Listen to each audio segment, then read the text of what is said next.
সম্প্রতি সচিবালয় থেকে গুলশানে নিজের বাসভবনে যাওয়ার সময় গাড়িতে কথা বলছিলেন প্রধানমন্ত্রী তারেক রহমান।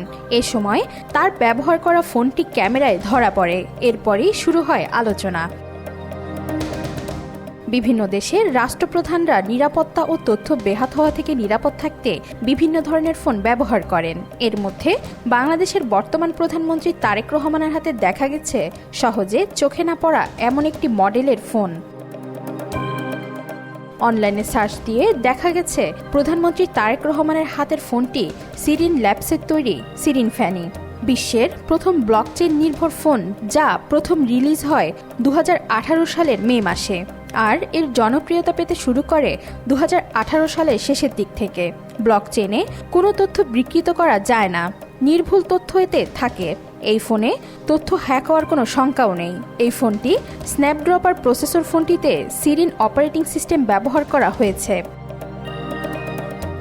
এই ফোনের আসল রহস্য তার সিকিউরিটিতে।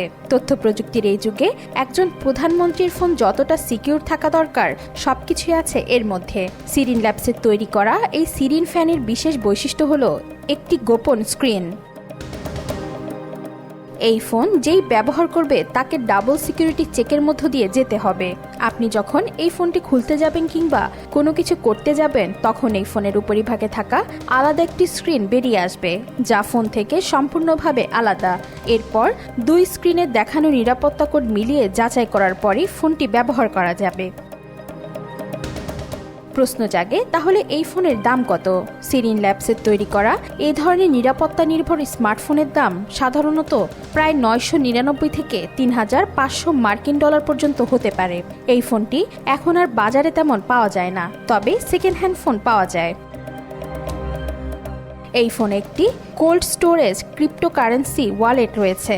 এই ফোন অ্যান্ড্রয়েড সফটওয়্যার ও ইন্টারনেট থেকে বিচ্ছিন্ন। ফোনটিতে টোকেন রূপান্তর পরিষেবা আছে, ফলে অনলাইন এক্সচেঞ্জের মাধ্যমে যাওয়ার প্রয়োজন ছাড়াই সহজে ও সরাসরি ক্রিপ্টোকারেন্সির আদান প্রদান করা যায়। ওয়াহিদা পারভিন, আজকাল।